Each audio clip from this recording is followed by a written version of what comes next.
Pak. Salam. Ada apa, Bu Rin? Bentar Pak ya.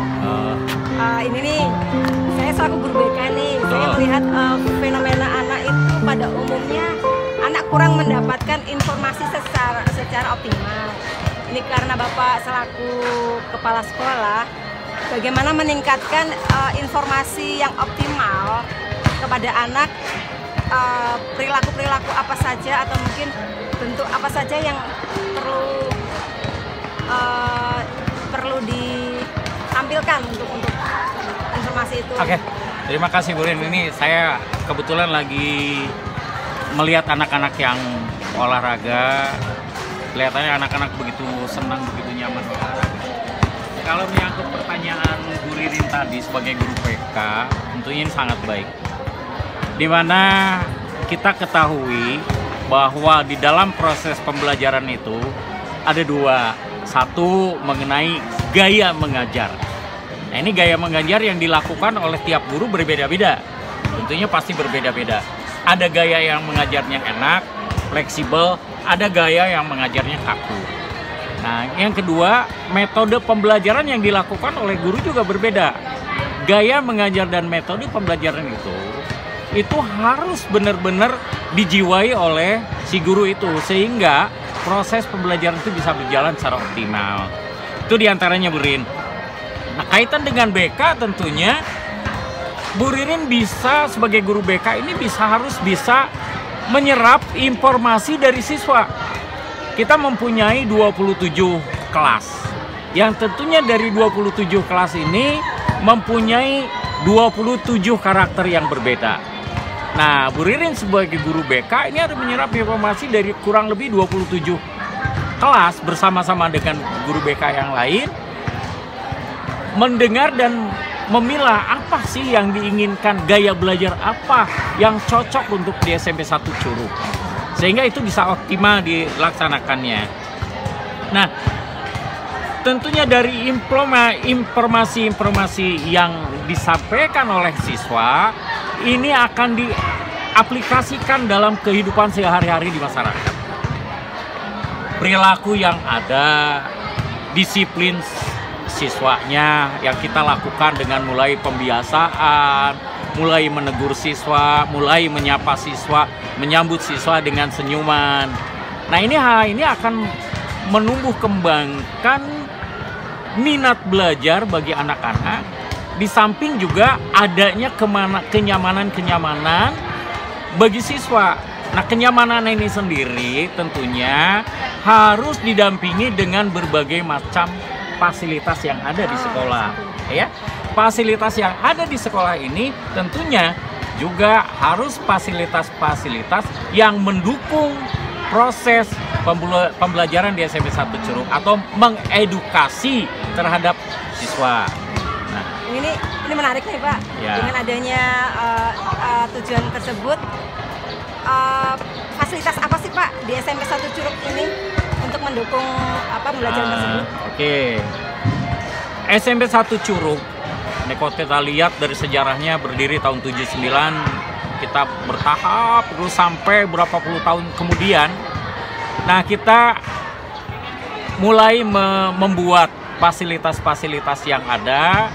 Contohnya misalnya fasilitas musola. Apa tujuan adanya musola di sekolah? Salah satunya adalah berpotensi untuk mendidik anak akhlak, agamanya, ketakwaan anak-anak itu sendiri. Kita mulai pembiasaan sholat zuhur berjamaah, sholat duha, pengajian yang cara rutin dilakukan setiap hari itu dengan adanya musola. Kemudian adanya perpustakaan. Memang ini perpustakaan di SMP 1 Curug masih termasuk belum optimal ya, tapi dengan ruangan yang sederhana kita mengoptimalkan itu sebagai gudangnya ilmu pada saat ini. Nah, di sini memang belum 100% ya, tapi memang sudah cukup mendukung untuk siswa dengan berbagai macam buku yang ada. Selain buku pembelajaran juga buku-buku pendukung yang lain. Yang ketiga, kita sebagai sekolah ke hati, sebagai sekolah keanekaragaman hayati, kita sebagai sekolah adiwiyata provinsi dan adiwiyata kabupaten. Ditambah juga kita sebagai sekolah sehat di tingkat provinsi. Tentunya peranan lingkungan ini adalah sangat besar. Di mana dalam 3 program tadi yang ditekankan adalah penghijauan lingkungan. Bisa kita lihat setiap sudut yang ada di SMP 1 Curug kita manfaatkan untuk pembuatan lahan hijau. Yang saya duduk ini adalah merupakan taman, ruas taman yang bisa kita nikmati ketika anak-anak istirahat atau berteduh pagi-pagi atau menunggu sambil mereka olahraga.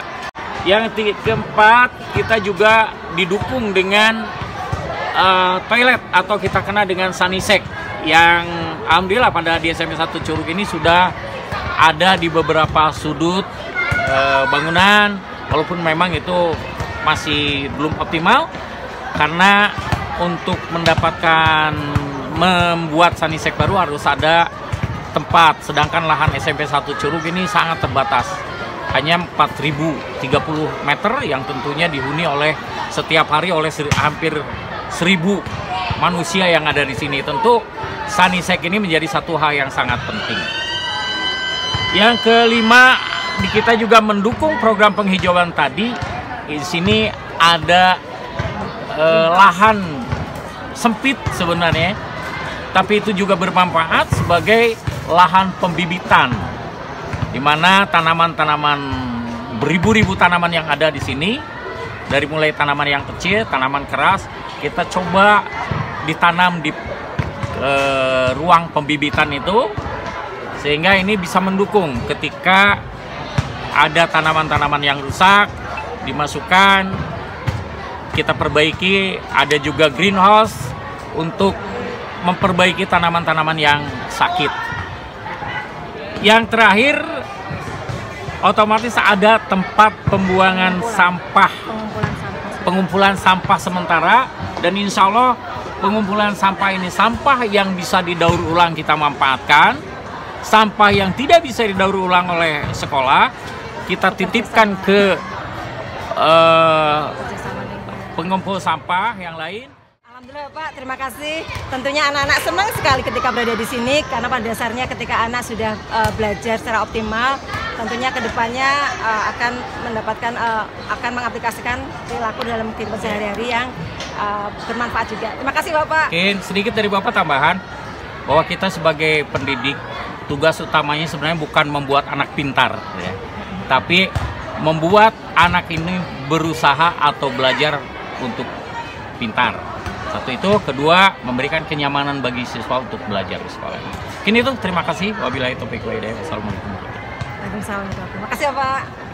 Nih, wah, udah.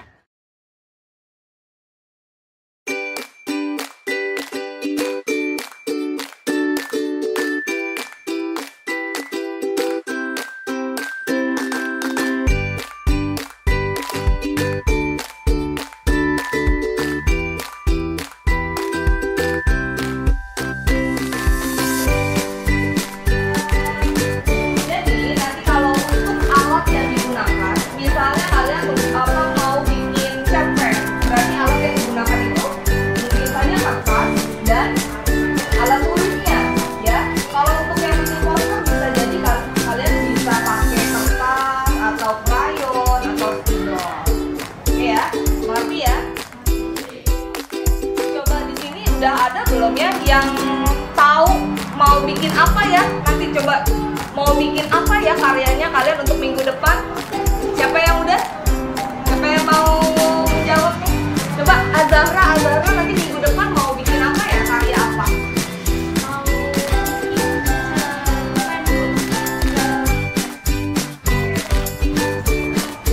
Yang lain coba ada lagi yang sudah memikirkan karya untuk minggu depan?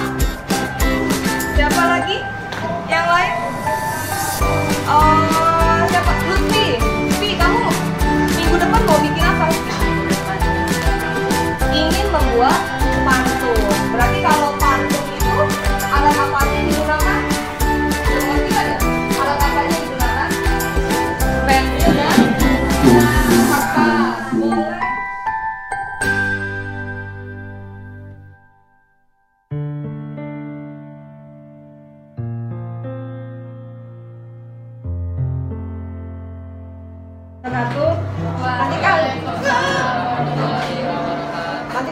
silakan dibuka HP, di situ ada link kayak belajar, silakan diklik. Ayo semuanya diklik.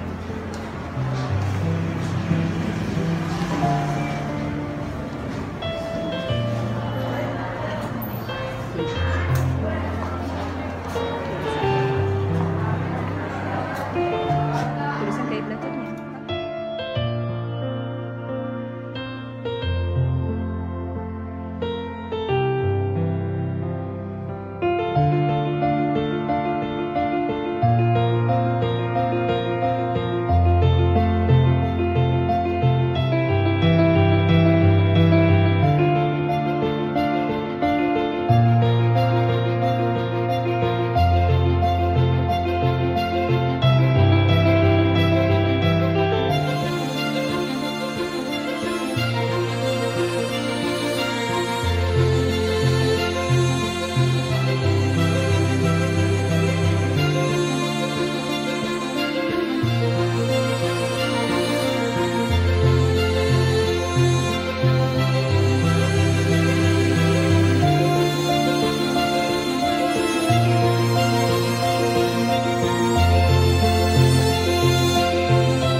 cerdas.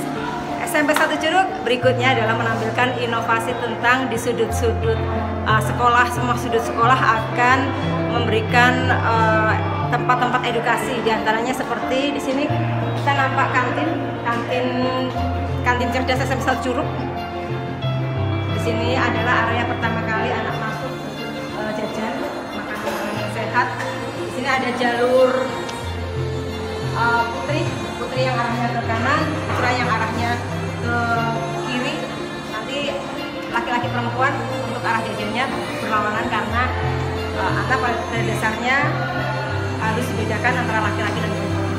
Ini sudah ada jajanan yang nanti jajanannya harus pakai penjepit. Anak-anak menggunakan kesini harus menggunakan tempat minum dan tempat makan karena itu syarat untuk dilayani. Ini adalah jajanannya. Lalu di sini juga ada mading yang dibuat oleh SMP 1 Curug, mural kantin cerdas. Ini ikonnya kita, mural di SMP 1 Curug. Dan di sini banyak sekali edukasi karena anak berlatih untuk jujur, anak berlatih untuk menghitung jajanan mereka yang mereka jajankan. Ada juga kasir putra yang nantinya melayani putra. Di sana sebelahnya lagi ada kasir putri yang melayani pembeli putri. Ada juga mading kantin cerdas. Di sini ada info-info banyak sekali tentang bagaimana kita mengkonsumsi gizi seimbang seperti itu. Terima kasih, semoga inovasi ini menginspirasi kita semua. Wassalamualaikum warahmatullahi wabarakatuh.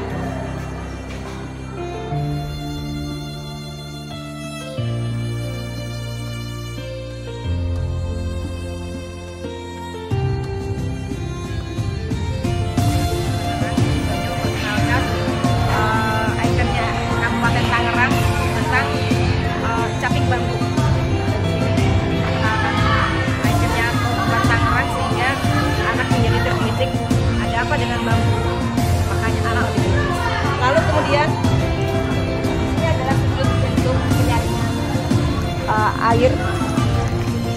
air yang tadinya ada di musola akan turun, dan ini sudah melewati penyaringan 2-3 kali, yang ini cocok untuk aman untuk disiram ke tangan.